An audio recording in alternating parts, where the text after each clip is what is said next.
जीत ले हम सारी दुनिया। बीच हमें आज बोने दो, रोज उसे थोड़ा बढ़ने दो।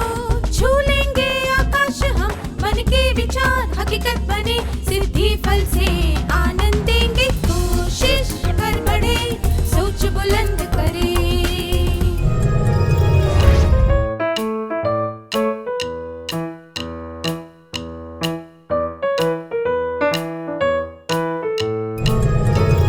नमस्ते छात्रों, आप कैसे हैं?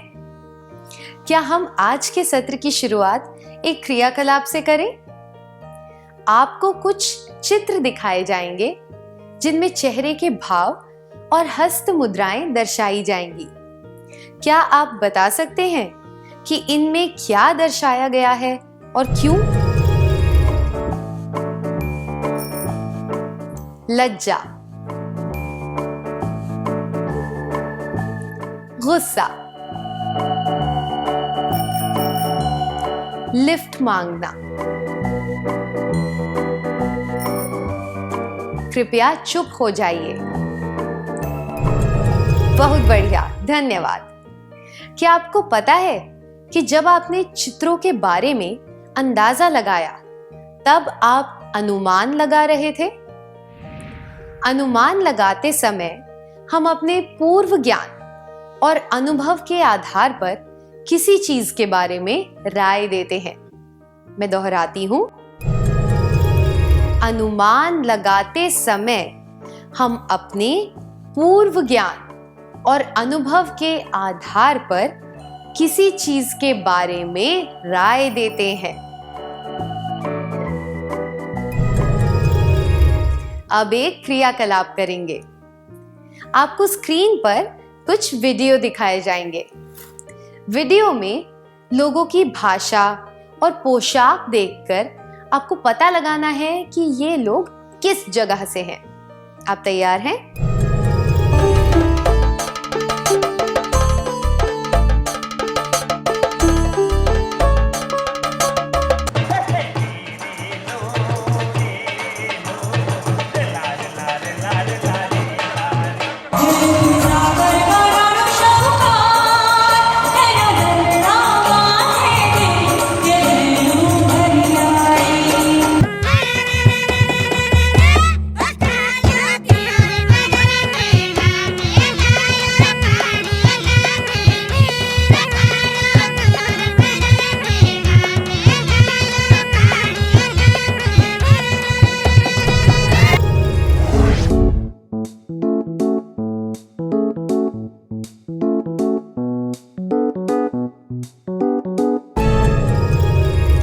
उन सब लोगों को बधाई हो जिन्होंने यह सही अनुमान लगाया कि ये लोग केरल, राजस्थान, गुजरात और आंध्र प्रदेश से हैं। जिस तरह से चेहरे के भाव देखकर व्यक्ति की भावनाओं के बारे में अनुमान लगाया जा सकता है, उसी तरह भाषा और पोशाक देखकर यह अनुमान लगाया जा सकता है कि वे देश के किस भाग से हैं।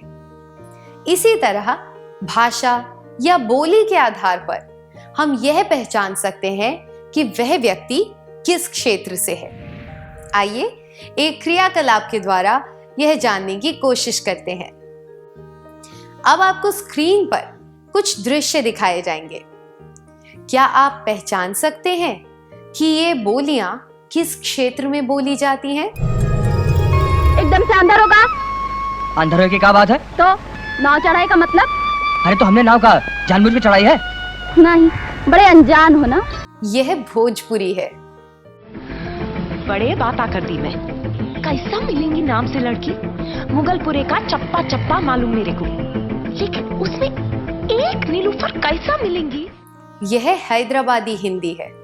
और भयो गैयन के पाछे तूने मधुबन मोही पठायो,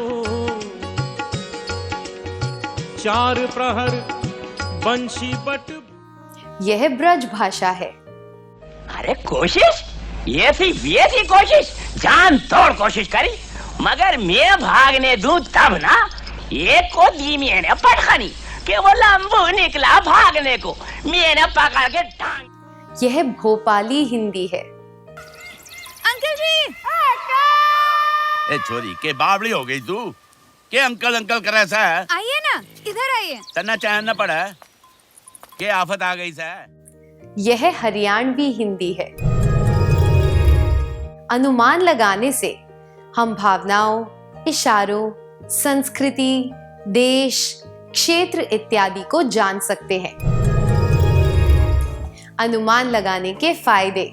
पहला, दूसरों की भावनाओं, इशारों, बातों इत्यादि को समझने में मदद मिलती है। दूसरा, अन्य संस्कृतियों, क्षेत्रों इत्यादि को समझने में मदद मिलती है। क्या अब हम अगला क्रियाकलाप करें? इन बादलों को देखिए।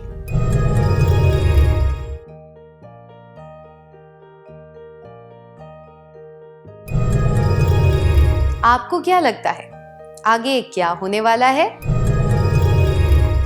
पहला, पूरा चांद निकलने वाला है। दूसरा, गर्मी बढ़ने वाली है। तीसरा, तेज बारिश हो सकती है।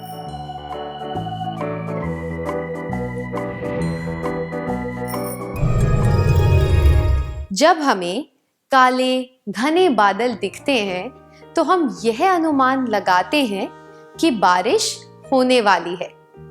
तो यह कहा जा सकता है कि जिस तरह लोगों के बारे में कुछ अनुमान लगाए जा सकते हैं, उसी तरह हम प्राकृतिक घटनाओं के बारे में भी अनुमान लगा सकते हैं।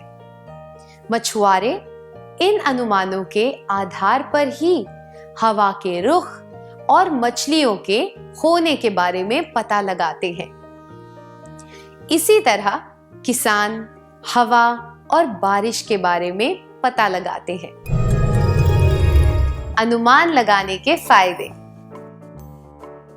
प्राकृतिक घटनाओं में होने वाले बदलाव को समझने में मदद मिलती है। अब एक क्रियाकलाप करेंगे। इस चित्र को देखिए। क्या आप अनुमान लगा सकते हैं कि यह ट्रैफिक जैम किस वजह से हुआ?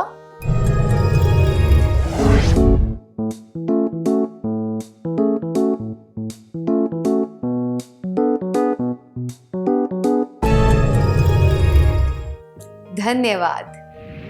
यह किसी भी कारण से हो सकता है।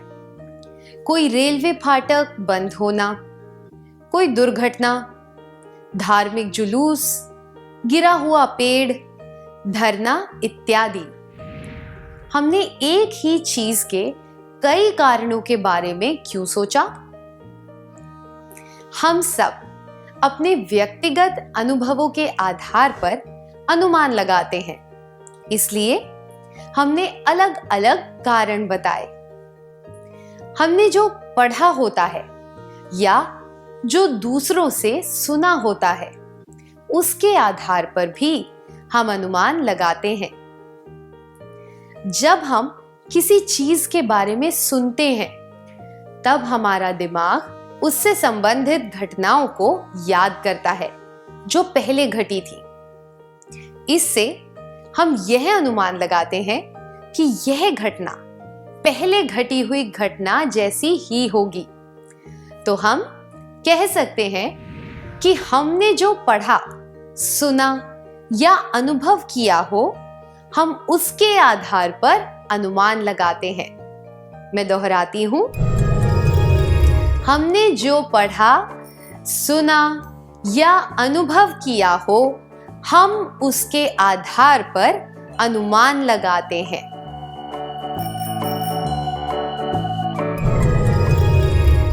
क्या ऐसे अनुमान हमेशा सही होते हैं? कुछ क्रियाकलापों के आधार पर हम यह जानने की कोशिश करेंगे। इस चित्र को देखिए। क्या आप बता सकते हैं कि यह व्यक्ति किस बात के लिए इशारा कर रहा है?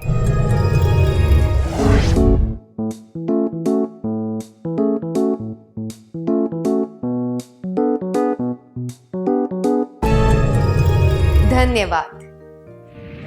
इस इशारे का कोई भी अर्थ हो सकता है, जैसे कि रुको, सदा खुश रहो, धैर्य रखो, ऐसा मत करो इत्यादि। लोग अपनी धारणाओं और अनुभवों के आधार पर रंगों, चिन्हों, इशारों, कार्यों और हरकतों के अलग अलग अर्थ निकालते हैं। ये अर्थ अलग अलग व्यक्तियों के लिए अलग हो सकते हैं, इसलिए हमारे अनुमान केवल एक राय की तरह होते हैं। इन्हें सत्य नहीं कहा जा सकता। मैं दोहराती हूं, हमारे अनुमान केवल एक राय की तरह होते हैं। इन्हें सत्य नहीं कहा जा सकता।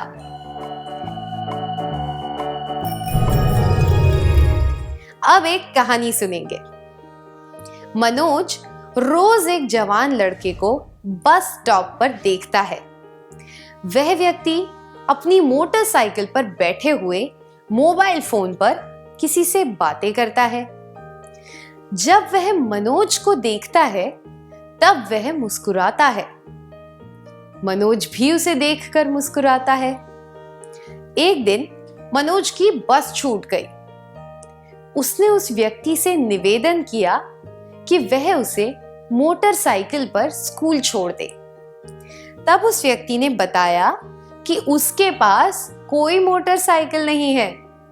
वह तो पार्किंग में खड़ी किसी भी मोटरसाइकिल पर बैठ जाता है। मनोज बहुत निराश हुआ और दौड़कर अपनी स्कूल की तरफ जाने लगा। हमने इससे क्या सीखा?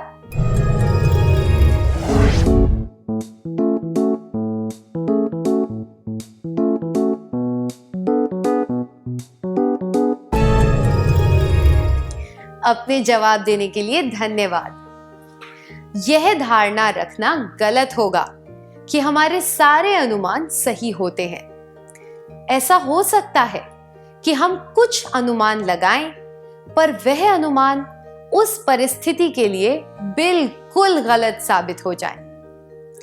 तो हमें यह कैसे पता चलेगा कि हमारा अनुमान सही है या नहीं?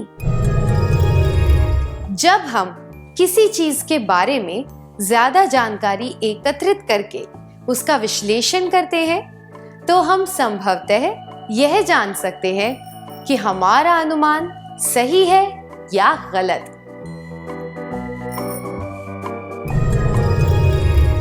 क्या हम सत्र समाप्त करने से पहले एक पहेली बूझें? एक दिन एक व्यापारी सुबह सुबह ट्रेन पकड़ने जा रहा था। उसके घर का चौकीदार उसके पास दौड़ता हुआ आया और उसने कहा, कृपया इस ट्रेन में ना बैठें। मुझे 4 घंटे पहले एक सपना आया था कि यह ट्रेन दुर्घटनाग्रस्त हो जाएगी। व्यापारी उस ट्रेन में नहीं बैठा और जैसे कि उस चौकीदार ने कहा था, वह ट्रेन दुर्घटनाग्रस्त हो गई। व्यापारी की जान बच गई, पर उस चौकीदार की नौकरी चली गई। क्या आप अनुमान लगा सकते हैं कि व्यापारी ने उस चौकीदार को नौकरी से क्यों निकाला जिसने उसकी जान बचाई थी?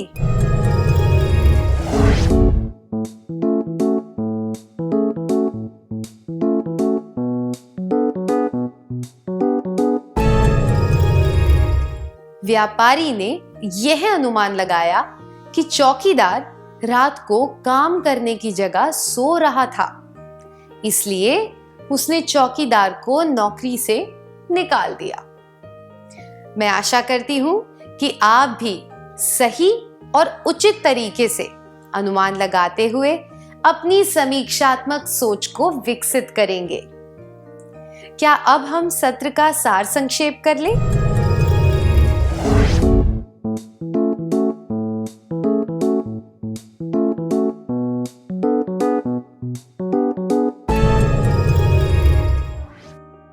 अनुमान लगाते समय हम अपने पूर्व ज्ञान और अनुभव के आधार पर किसी चीज के बारे में राय देते हैं।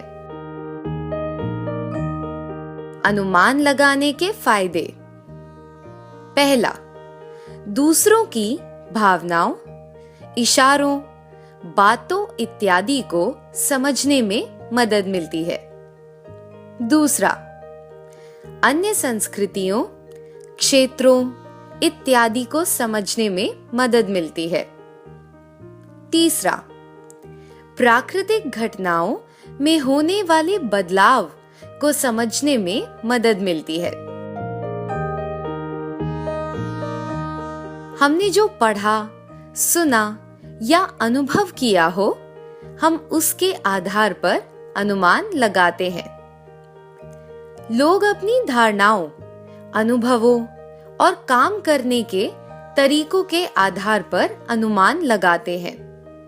इसलिए अलग अलग व्यक्तियों के अनुमान एक ही चीज के लिए अलग हो सकते हैं। हमारे अनुमान केवल एक राय की तरह होते हैं। इन्हें सत्य नहीं कहा जा सकता। जब हम किसी चीज के बारे में ज्यादा जानकारी एकत्रित करके उसका विश्लेषण करते हैं, तो हम संभवतः यह जान सकते हैं कि हमारा अनुमान सही है या गलत।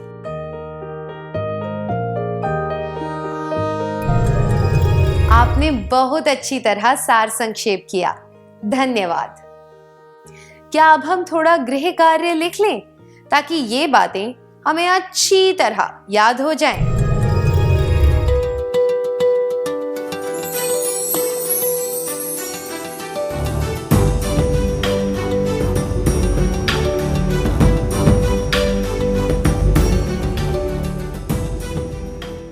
प्रश्न 1, क्या आप अनुमान लगा सकते हैं कि यह व्यक्ति सड़क के किनारे क्यों सो रहा है? जवाब 1, इसने शराब पी रखी है। 2, भूखा होने के कारण इसे नींद आ गई है। 3, इसकी तबीयत ठीक नहीं है। 4, यह मानसिक तनाव से पीड़ित है। 5, इसका कोई घर नहीं है। 6, यह आराम कर रहा है। प्रश्न 2, एक व्यक्ति 20 रुपए में घड़ी बेचना चाहता है। आप यह अनुमान लगाना चाहते हैं कि वह घड़ी क्यों बेच रहा है। क्या वह घड़ी चोरी की है? क्या वह घड़ी खराब है पर देखने से पता नहीं चल रहा? क्या उसे तत्काल पैसों की जरूरत है? क्या वह आपको अच्छी घड़ी दिखाकर छल रहा है और वास्तव में एक बेकार घड़ी बेचने वाला है? आप यह कैसे पता लगाएंगे कि इनमें से कौन सा अनुमान सही है? जवाब 1, मेरे अनुमान हमेशा सही होते हैं। 2, मैं घड़ी को अच्छी तरह देखकर कारण जानने की कोशिश करूंगा या करूंगी और यह भी देखूंगा या देखूंगी कि वह ठीक से चल रही है या नहीं। 3, मैं और जानकारी जुटाकर कारण जानने की कोशिश करूंगा या करूंगी और यह भी देखूंगा या देखूंगी कि वह घड़ी ठीक से चल रही है या नहीं।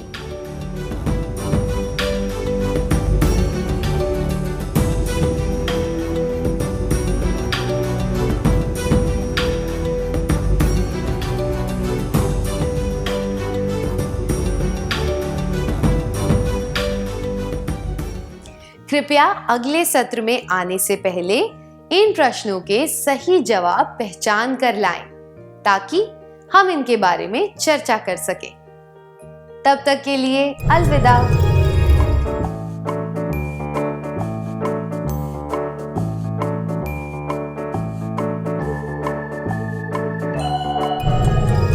नमस्ते छात्रों, क्या हम गृह कार्य के प्रश्नों के बारे में चर्चा करें?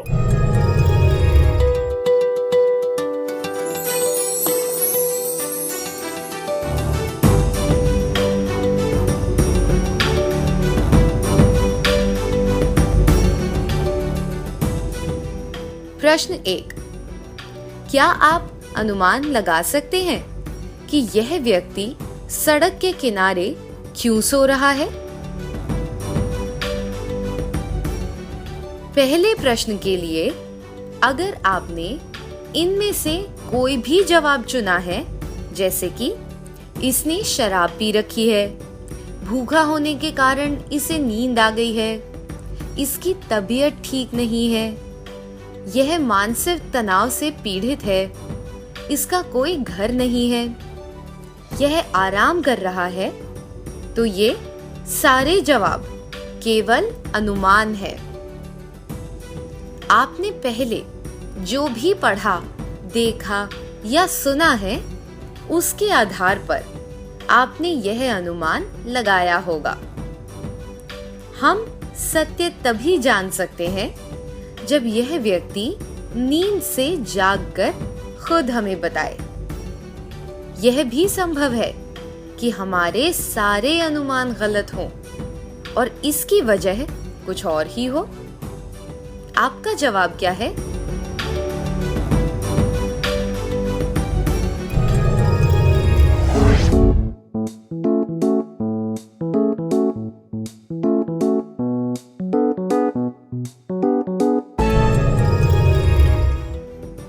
प्रश्न 2, एक व्यक्ति 20 रुपए में घड़ी बेचना चाहता है।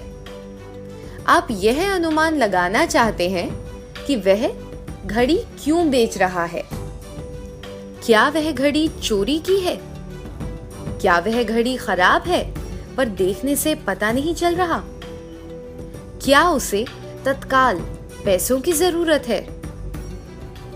क्या वह आपको अच्छी घड़ी दिखाकर छल रहा है और वास्तव में एक बेकार घड़ी बेचने वाला है?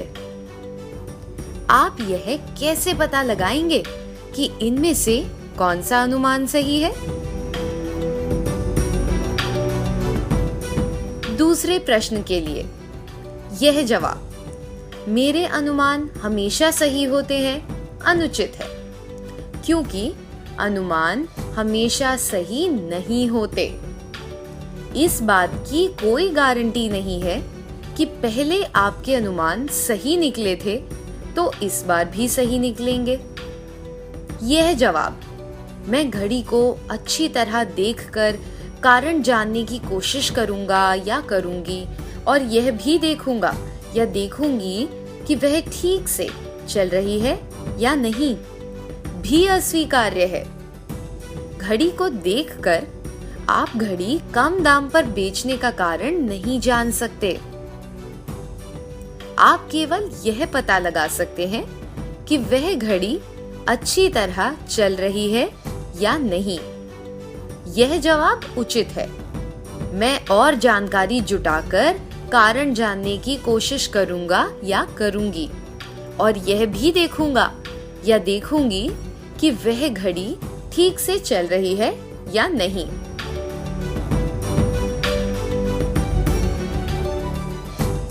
आपका जवाब क्या है?